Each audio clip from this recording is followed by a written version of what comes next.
Hello everybody and welcome to the 6th episode of my Let's Play Aurora 4X. I've done some little advancements since the end of the last recording. Mainly I've finally set up the ancient ruins I've talked about on Mars. It's quite simple to do it actually. Just select the planet where you want to set up the ruins. Click random runes and that's it. In addition, I've allocated my industry. I had placeholders in here for the industrial production I deem important, and now I've allocated our 100% of the construction points we currently have. Essentially, I focused on sector command here for additional sector governor bonus for construction factories, because more construction is always good. A military academy, since we sorely lack officers and scientists. Some infrastructure, because we will want to colonize most likely Luna and Mars. Some automated mines, since we will need more minerals. Here you can see the projected usage of all the projects I've queued here.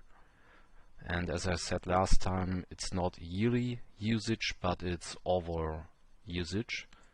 And with some of our projects, 1,000 factories running for 72 years, that's quite a lot, and not really helpful, I think, because the usage is fairly exaggerated due to this.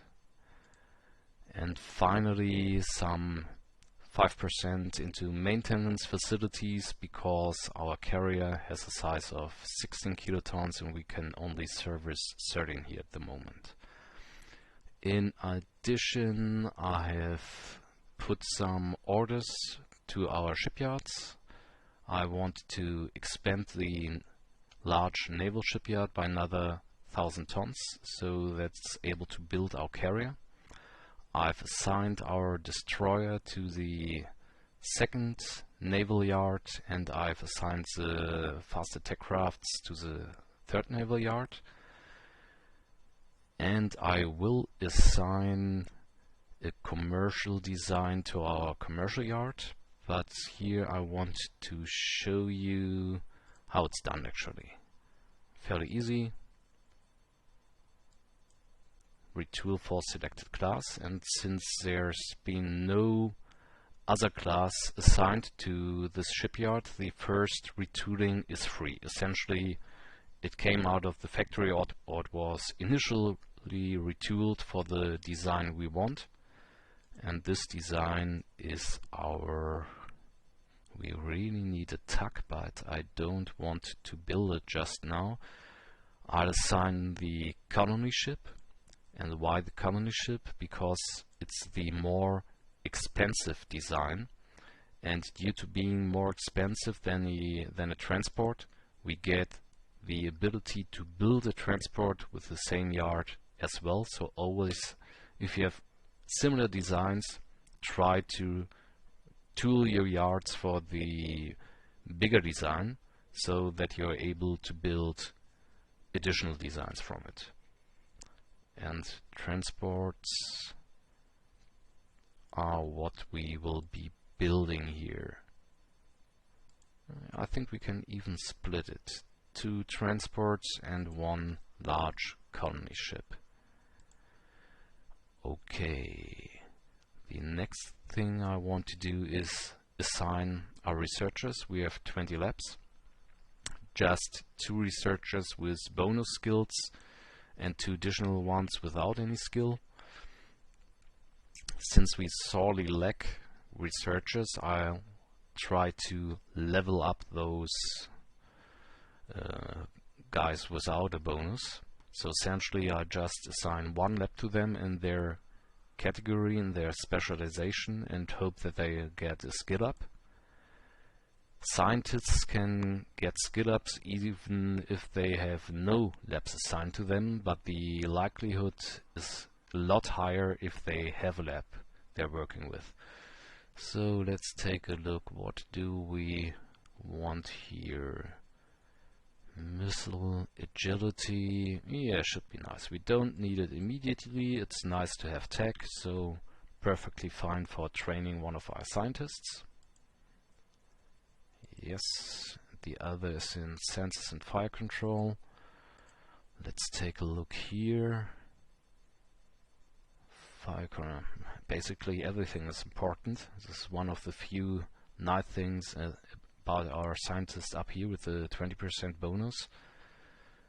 But the most important at the moment, I feel, are slightly better sensors, because if we have no idea what is happening out here, we are blind, and being blind is bad.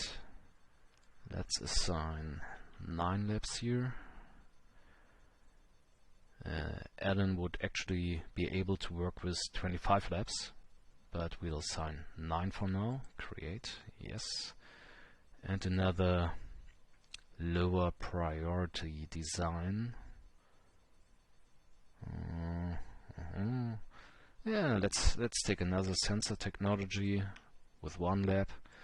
The nice thing is, once Ellen completes her project, we can cancel Stephanie's project and reassign Ellen to it, and she will start at the point where Stephanie stopped, so there's no loss of accumulated research points. Annual research points is how much Ellen will generate, and due to her 20% bonus, which is multiplied by 4, she's effectively working at 180% efficiency in her field of specialization. And power and propulsion. Essentially, if you have no idea what else you can or want to research, propulsion, engine technology is always a safe and good choice, because speed is king in this game in the end. For combat, speed is important. For moving troops around, cargo around, everything is made much quicker by better propulsion technology. Fuel efficiency is very important as well. For lasers, more capacitors would be nice, but for now I'll stick to the sterrator fusion reactor, because in order to research better engines, we first have to research a better reactor. And this is one of the reasons why I personally dislike to queue technologies, because some new technologies will only show up when you've researched the old one, and when you queue it, yeah, you simply miss it, since you will only see the new technology once the prerequisite, I think it's prerequisite, technology has finished being researched. So create that one as well. Okay, what else do we have here? I would like to set up some teams in the beginning, but due to our lack of officers, we don't have the people needed to form up teams. First of all, you need 5 team members. So in espionage we only have 4, and when you click on them you see their current assignment. So it looks like we have 4, but the first one has a job, the second one is occupied, the third would be free, and the fourth would be free as well. But it's not enough to sorry, set up a team. I think, at least. I'll give it a shot. Yeah, like I thought, error, we can't create small teams. The same for diplomacy. It looks like we have enough members here, but if you take a look at what they're currently doing, we just have one who's free. Xeno, we will need those once we find the runes on Mars, which our guys have no idea that they're actually there. But the same here, not enough unassigned. And finally, geology. Our geocraft will take a look at the planets, asteroids, moons for minerals, and once those, not necessarily in this direction, it is possible to send a geo team to look for minerals as well. But in my opinion, it makes the most sense to do this after a planet has been looked at by a geocraft, since essentially a geology team will provide a second check for the number, the quality of minerals, or in some cases even will be able to find new minerals. And the only thing the skill of our teams will determine is how long it takes them to actually complete their survey. The quantity of minerals is in no way related to the skill of the team. So it's just determines the time it takes them. Up here you see our racial training level, which is the highest possible, and due to this high training level we have a fairly low number of crewmen and junior officers. If we take a look at our carrier, for example, that's the wrong one. Our carrier would need 230. Okay. At the moment we have a quite decent margin of additional troops, but this will change soon. And this is the reason why we'll stick with some of our designs, our non-military designs, as conscripts, so not to drain this pool we have here. Okay, another thing. This is our battle task group. We have sent them to do fleet training exercises. But one of the things I haven't done is land our fast attack craft or our fighter on the carriers. As long as the fast attack craft or fighters are outside of the carrier, it will start to rake up maintenance time, or the maintenance clock will start to tick. And since we've designed those without any engineering, and so they are unable to perform maintenance, this is a bad state of things. We will have to change it. For fighters there would be more than one option to do this, but since I'm using fast attack craft, I think there's actually only one. At least there's only one I am using. And this is splitting up the fleet using the Special Orders tab. I know that our Scharnhorsts have a hangar capacity of, I think, 7,000 in the end. I started with 6, but I think we went up to 7, exactly 7,000. So the Scharnhorst is able to house all 7 of our Adler fighter bombers. So I create a subgroup and look for our task group, battle task group. Here it is.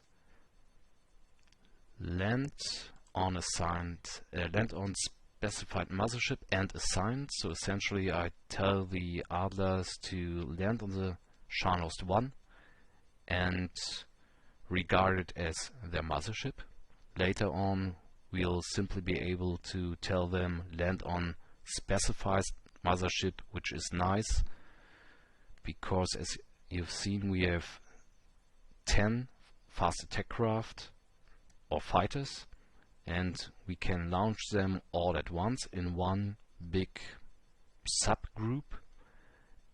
and instead of having to split them up and land them on the different carriers, we are simply able to tell them land on the carriers we have assigned you to beforehand. So Charlos 1, yes, and the other guys, Sturmvogel 1 and 2 and Falke 1, split them as well. Where is our task group? Assign to Scharnost 2. Okay, close. And with this we should actually be able to start the game. Activate auto turns. Personally, since our money's already fairly low and some of the orders will only be working with each tick, I tend to stick to fairly low time increments, either 1 day or 5 day. Otherwise some orders are wasted, some money is wasted, but this is mainly, the money part is mainly starting to be felt when we get civilian ship lines. At the moment we have a civilian ship line, but it has no ships. Hopefully this will change shortly. Essentially the civilian shipping lines will be using the techs, or our techs, the techs we have researched, so they will be getting better ships over time, and they will scrap old ships and replace them with newer ones. So they use our technology and it helps. They can build four kinds of ships. They can build cargo ships, they can build colony ships, they can build fuel harvesters, and they can build luxury liners. Luxury liners in essentially a colony ship with a fairly low transportation capacity. I think we have it here somewhere, design view. Yeah, luxury passenger accommodation. It has the same size as a normal cryo transport unit, but it will only be able to transport 250 passengers in it instead of the 10,000 cryo transport will hold. But yeah, it's a luxury liner. It's like a like a cruise, holiday cruise today on Earth on an ocean liner, but this is a space liner. They're bringing in some quite decent money, but we'll see about this later.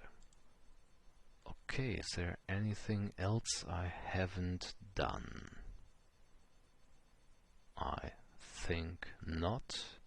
And if I did, there's more than enough time to rectify any problems which can arise here, I think.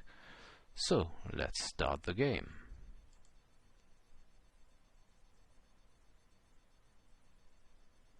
And as you can see, in contrast to a lot of the other Let's Plays I've seen on YouTube, even the first turn took a lot of time. This is normal for a first turn, since as you can see here, a lot of things actually happened during the first turn. The other nations who are with us on Earth spawned their own ships. Like our ships, they can pre-produce a fleet and will start to deploy it, and most likely start moving it around. There are some other setup calculations. Most likely the game should speed up a bit now. Here's a button I wanted to show you, show events.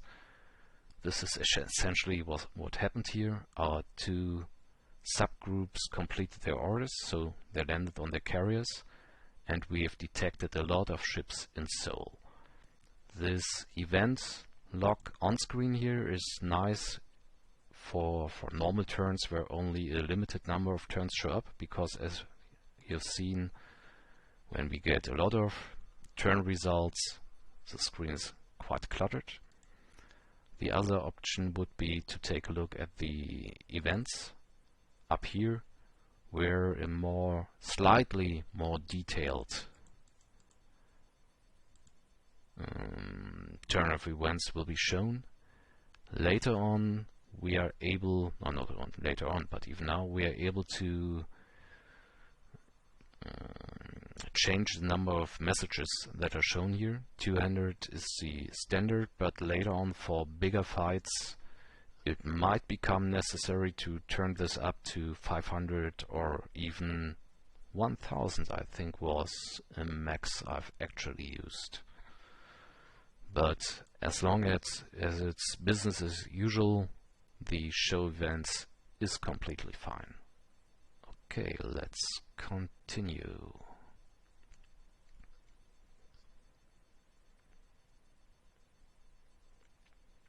Another reason why this is fairly slow at the moment is since we are actually starting with a bunch of additional non-player races, and each ship, each factory, each race takes computing time. So if you want just to take a look at the game, experiment with it, don't add any additional races at the start. It will slow down the game, and the game will get slower the longer it continues.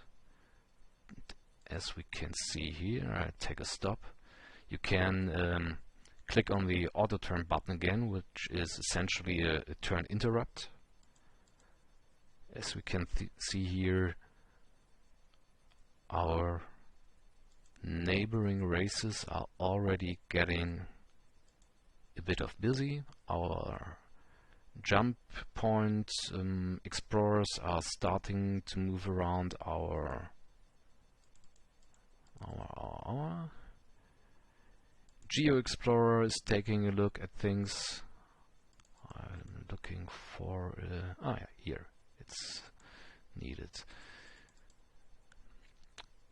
This is a number of survey points which are still needed till, in this case, Venus will be surveyed, and our ships are able to produce dinosaur with the Geo ones. Exactly.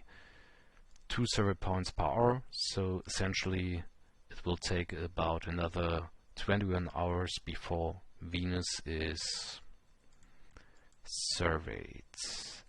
We are most interested in minerals. There's a tab up here called minerals, and since there's just Earth here, it means our Geo Explorers have found no other minerals with the couple of surveys they've already completed. Okay, let's start the clock again.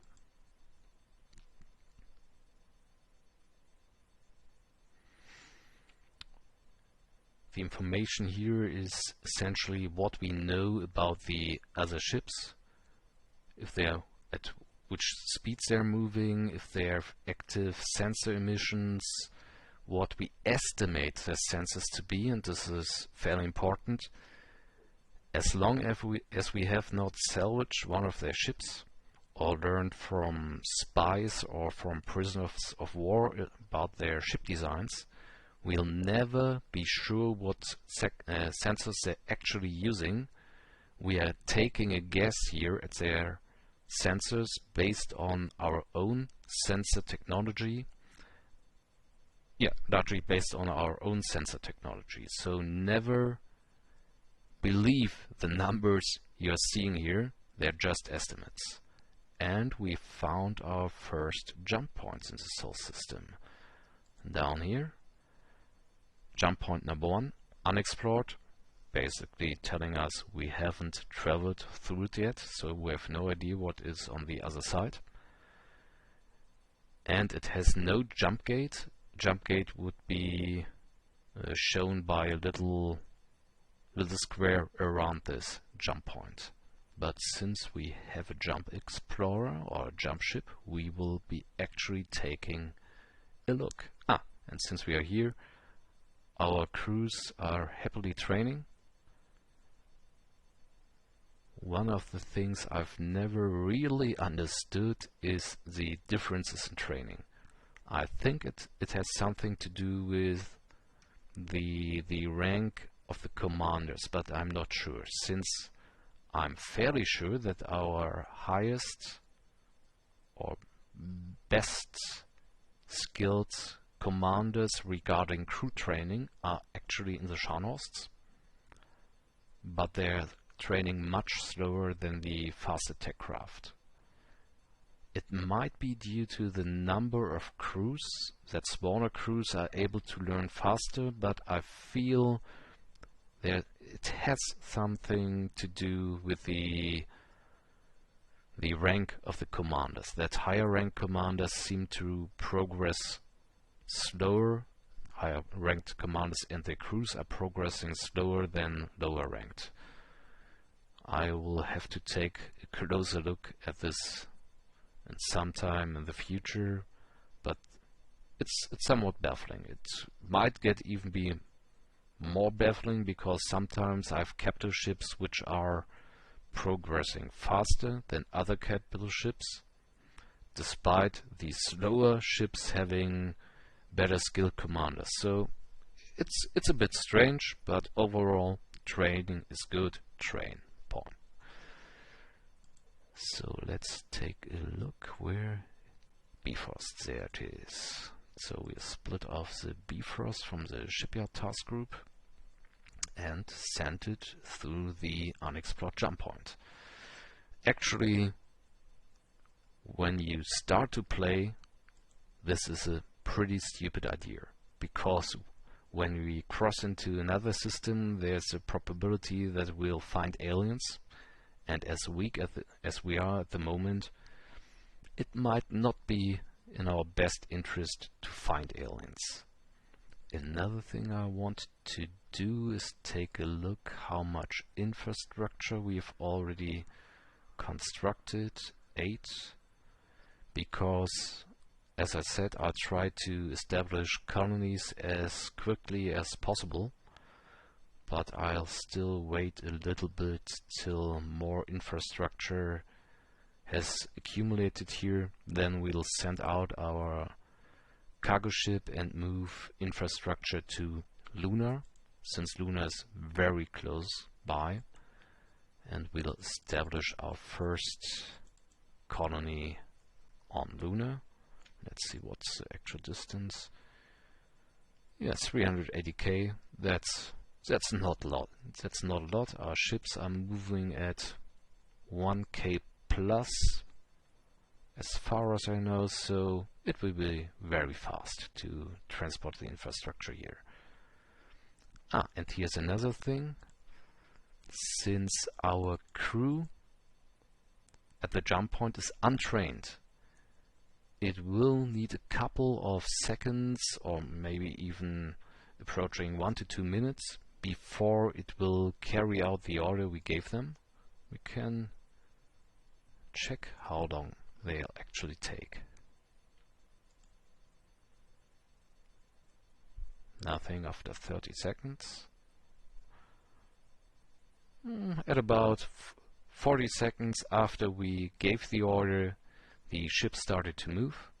And as I mentioned earlier, that's no problem with civilian ships. It's not even a problem with carriers, but it is a problem with combat ships, more importantly beam combat ships. And as we can see here, one of our fellow races on Earth has already established a colony on Luna. Who was Uni? Most like the United American States? Exactly. Spanish. Seems Spanish. Oh, that's great. Donald Trump would love this one, but we'll keep it here. So it's possible to have different races living on a planet, essentially as we are doing on Earth, so there's no problem to have multi-race colonies as well. Okay, let's continue. Day 1. Oh, 1 day.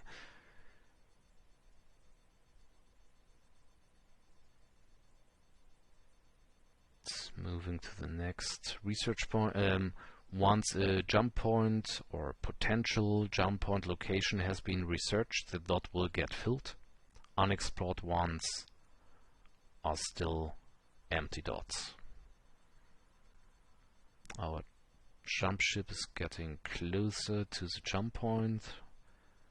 Our geo-explorers are happily moving throughout the system, and as we can see here, Mercury has some minerals and Venus has some minerals. In addition, Mars has minerals. This is very nice, as we are shown here as well. Uranium, 9 million tons, very nice. The accessibility is not that great, but 9 million tons, that's very nice.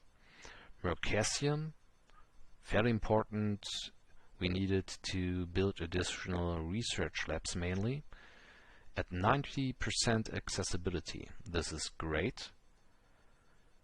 Themisto should be a small asteroid, good accessibility, but fairly mediocre or even poor number of minerals, tonnage of minerals. What was on Venus? Yeah, not that bad, but Mercury. Okay, but the find on Mars is really great. Essentially because I know that there's a alien rune on Mars, which will make it even more desirable to set up a colony there. But with the uranium and the mercasium here, it's a very nice colony site anyway. We lack a lot of other minerals. As you can see here, there are a lot more of them, but uranium will be a problem. We just have 550 million units, well, 550,000 units, whatever those are, kilotons, megatons, I have no idea, but it's not important in the end, on Earth. So Mars has about 18 times this amount. Very nice find, very nice. So let's continue. Destroyed outpost found on Mars. So this is the alien rune I've SM'd in there. Destroyed outpost is a fairly small rune, but it's actually good. It will allow me to show you what to do with alien runes without skewing the game too much in my advantage, since we will be getting, or we have a chance to get, new installations and new technology from those runes. And if we have found an ancient alien city here, it might have held more than 1000 installations. So the chances would have been very high in this case that it would catapult us ahead of the other races and skew the game too much in our favor. So, good find, essentially. I'm a little bit astonished, most likely because we just found it this turn.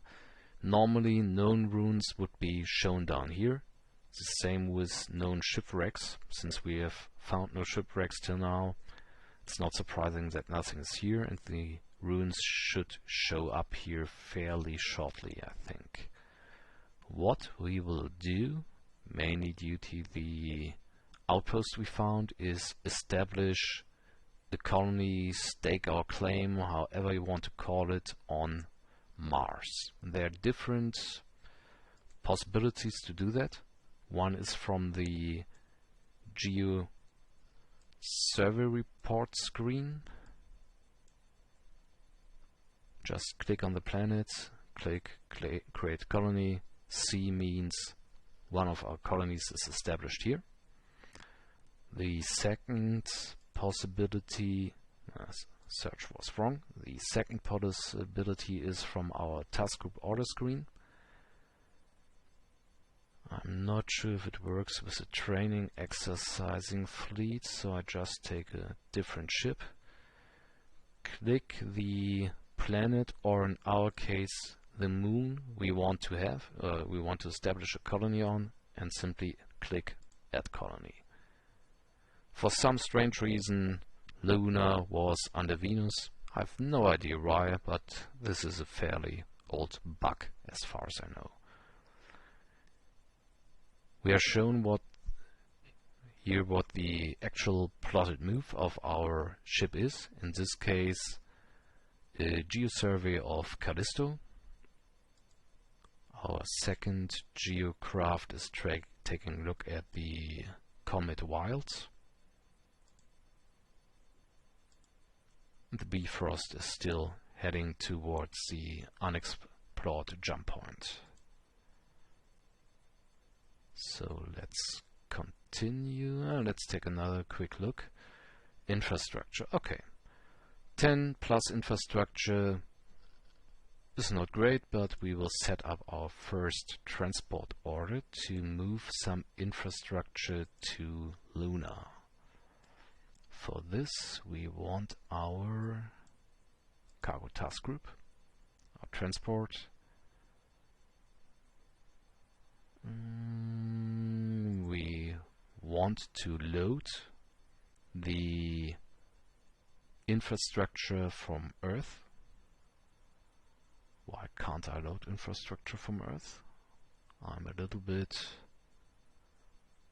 astonished here. We can unload. We have full cargo space.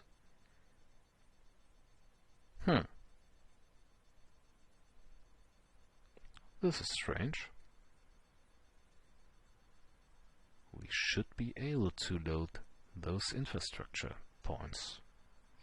Ah, I misclicked. Okay, I clicked on the neutrals, which we can only pick up for colonies outside of our system. Naturally, they will not let us load our infrastructure. Here we are, load infrastructure. Add move. Move to Lunar. Unload infrastructure or all installations. Two options for this. Return to Earth. Refuel to Earth. Okay.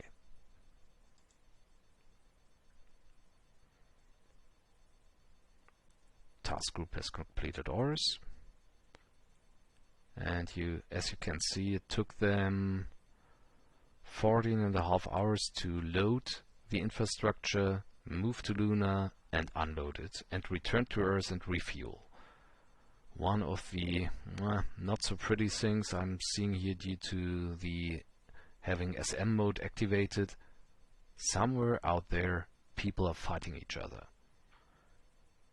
And this might be one of our fellow solar powers who've met aliens in one of the systems they've explored via jump points. Or it might be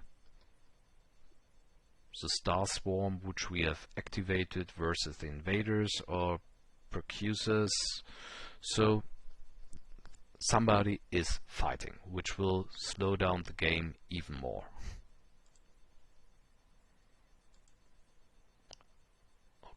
Okay, let's continue.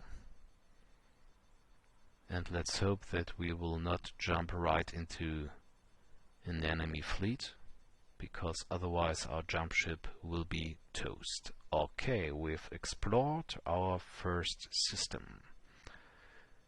It's a trinary. 3 suns. Okay.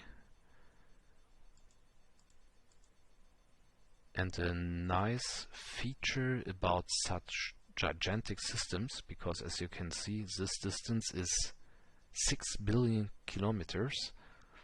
I think on Sol, let's take a quick look.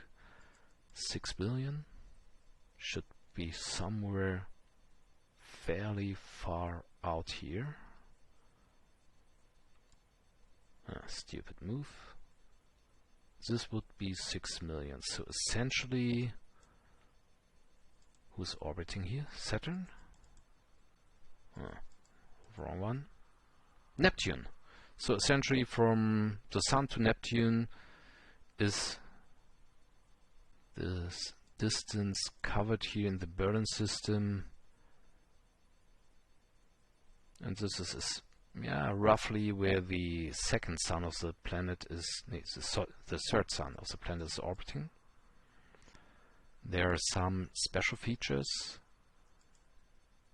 not always, but often in such large systems, Lagrange points. Essentially, they're kind of mini jump gates inside the system. So it means when we travel to one of those Lagrange points, we're able to exit at any other Lagrange point in the system. And due to the distances involved, this can save quite a lot of travel time. Let's take a look at the system itself. This might take a little bit due to the large number of asteroids here. Oh, it's even a quadruple system. Quadrinary, okay. So what do we have here? Two potentially decent planets which might be habitable if we spend some time terraforming. And other than that, 400 asteroids. Berlin B, another terrestrial, Ted called, decent gravity. Sulfur dioxide is not good for us. Dangerous gas. Dangerous gases will raise the colony costs. In addition, colony costs depend on if there's an breathable atmosphere, the temperature, and the gravity. So what else do we have here? Oh, a lot of planets and a whole bunch of asteroids as well, and a lot of moons. This might be interesting, since each planet, each asteroid, each moon can potentially hold neurons, minerals, potentially even alien civilizations, but with those stats it didn't look that likely to me. Not that much going on in Berlin C, and the final sun, Berlin D.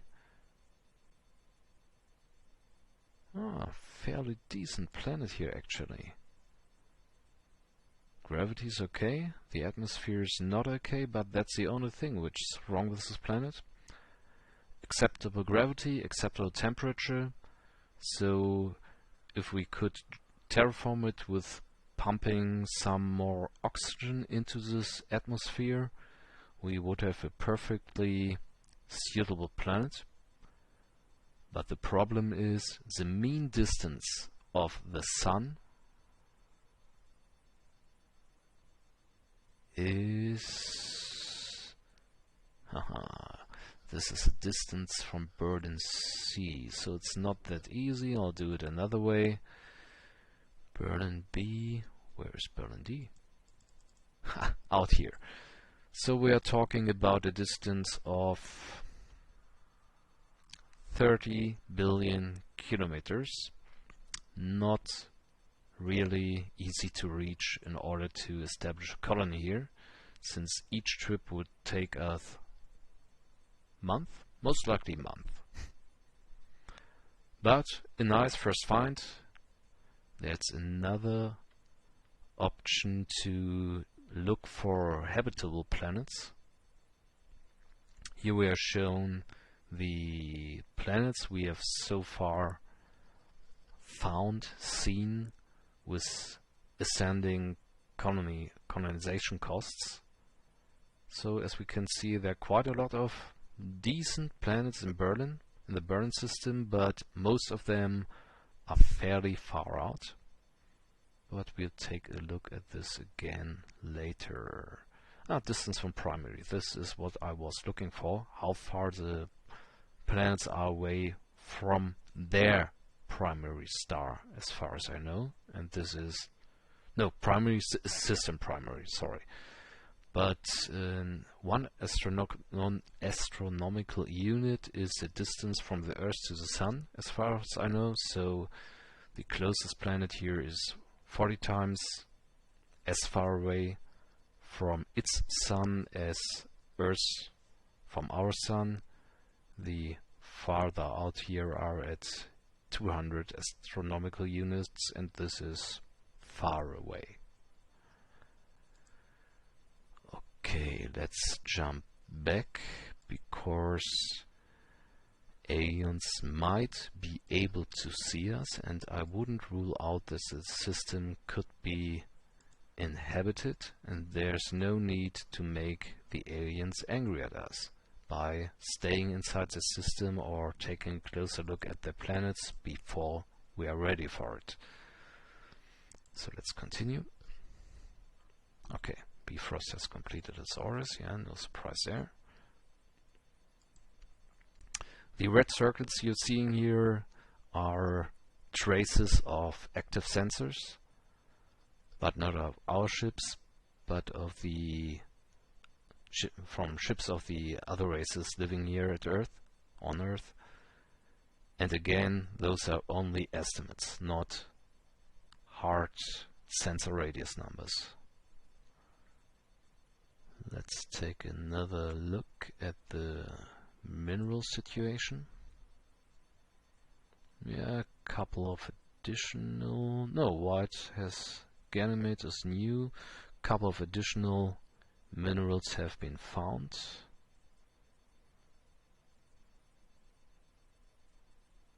The next important point would be, did I actually build a colony ship? I think I didn't. Oh, no, I did. So, let's send some people to Luna. Let's take a look at our colonies. Luna has 10 infrastructure. We've shipped there with our cargo ship. Each infrastructure needs cargo space of 2,500 tons. So our small cargo ship can transport 10 of them in each trip, and 10 of them enables us to support a population of 50,000. So we will need another 10 infrastructure in order to move the, I think our colony ship has 100, yes. Is transporting 100,000 population, since otherwise the excess population will start to die. There's simply not enough domes to protect them, so essentially they will suffocate in the not really life-supporting environment of Luna. So let's take a look if we have additional or enough infrastructure. Yes, we do. So we will order our cargo ship to move additional infrastructure over to Luna. Load infrastructure, yes, Luna, unload it on Luna, and return to Earth. Refuel. We'll do the same with our colony task group. They should arrive at roughly the same time, so no population should die. Load colonists. I could click here, but I think I've never tried it. It's a fairly new feature of version 7. Yeah, it was already in version 7, so I haven't tried it. But as far as I've read it, it should not work if I try to unload those colonists at Luna, and I will not even try. Load colonists on Earth, unload Luna, return to Earth, and refuel.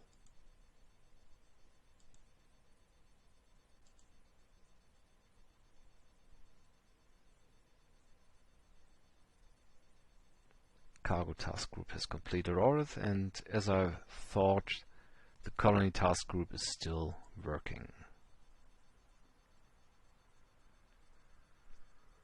Colony task group completed orders. So let's take a look at Luna. We have 100,000 citizens on Luna. And as I've told you in one of the earlier Let's Plays, the growth rate is at 10%, which is nice, but which means we have to get new infrastructure as quickly as possible to Luna, because Luna is only able to support the 100,000 people which are currently living there. So let's add another order to our cargo group. Earth, load infrastructure. You don't have to do this every time. You can essentially automate it either via cycle moves, which means infinite repetition of the orders we are giving up here, or we can tell it to repeat our order for, let's say, 10 times. So if I had 100 infrastructure on Earth, I could simply tell it to repeat the order 9 times. So the order would be load infrastructure at Earth, unload at Luna, return to Earth and refuel. I just click repeat it once here, and as you can see, the initial bunch of orders we've given is duplicated. But we just want to do it once because we do not have enough infrastructure to do it more than once at the moment. Most likely we don't even have, as I thought, enough infrastructure to fill up the transport, but I think this should not be a problem. It will only start to be a problem if we try to load infrastructure and there's no infrastructure there, like now. Okay, let's take another quick look at Luna. And as we can see here, the infrastructure which is supported, the population which is supported by the current infrastructure is 130,000, so we have some room for them. At the moment we will not ship any kind of construction factories or things like it to Luna, but we'll do it later. We want to establish a financial colony on Luna. We have no minerals, so this means everything we want to build on Luna has to be supported by minerals we shipped in from Earth with our transports. Later on we will be able, not necessarily later on, but at the moment it's not a high priority for me. We can build mass drivers which will shoot mineral packages between mass drivers. So with one mass driver on Earth and another mass driver on Luna, we will be able to transport minerals from Earth to Luna. The only problem is we have essentially no control about which minerals will be used. What we are able to do is set reserve levels. Essentially this means don't go below the set reserve level, either with a ship order or by using mass drivers. But let's continue for now. This one looks interesting. Generally, you can say the higher the needed survey points are, the more likely it is that either the planet is a large one, and I think in this case it's Jupiter, or that something interesting is on this planet, like an alien ruin. But in this case it's most likely just the size of Jupiter here.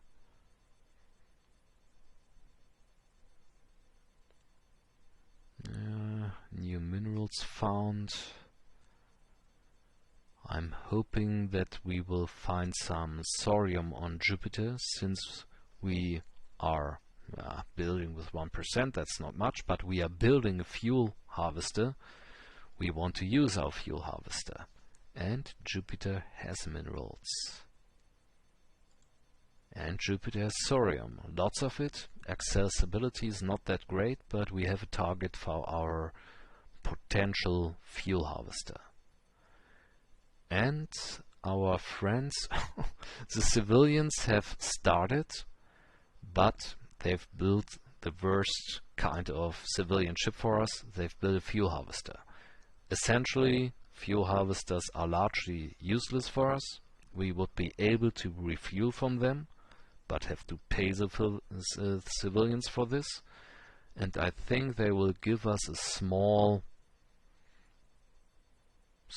income, small pseudo-tax for the fuel harvester, but I would have been much more interested in having either a cargo ship or colony ship from them. So we are a little bit screwed here. Okay, let's continue for now.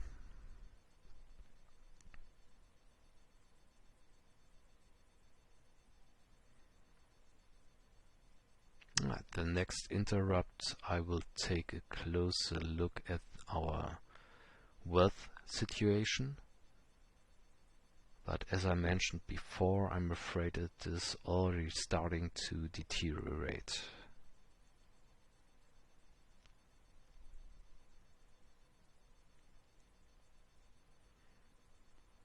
One of our crew captains or one of our commanders increased its training bonus. That's nice. And we found a new jump point.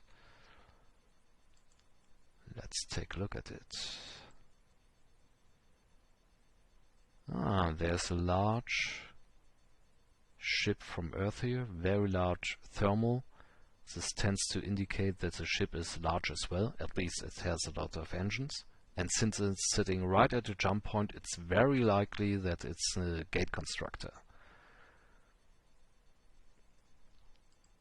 But let's take a look. Those ships are detected via our planetary sensors,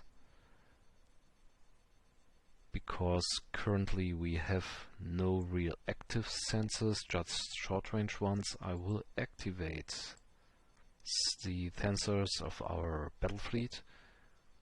Yeah, training, not great. 10% in 1.5 months, so essentially it will take us more than a year to get our task force training up to 100.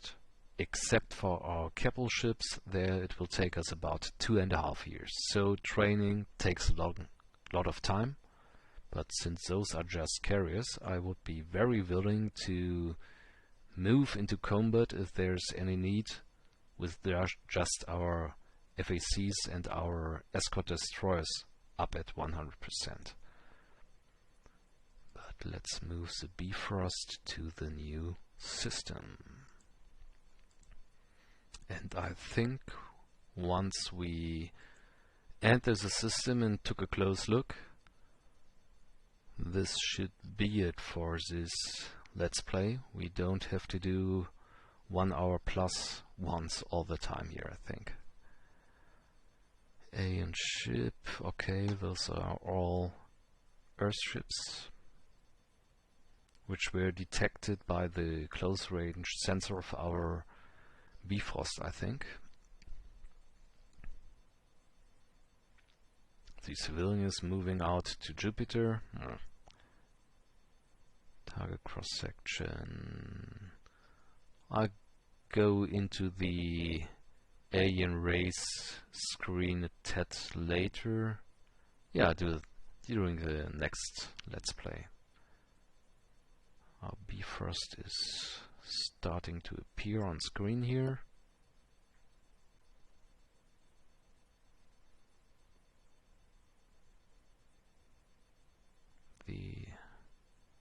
Another skill increase. 25 is not great, but better than nothing.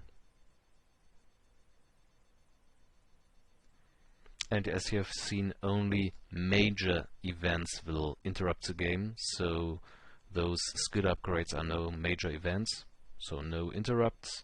Finding a jump point is a major event, so we'll get an interrupt. So let's take a quick look at the Hamburg system.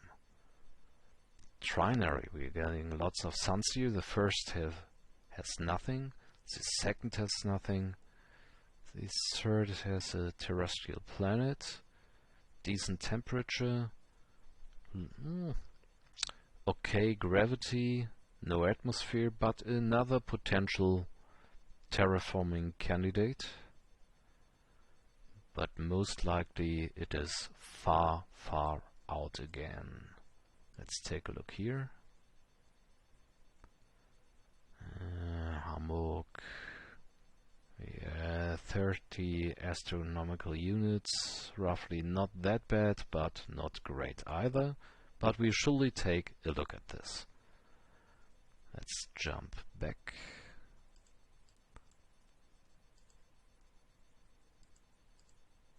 And that's it for this Let's Play.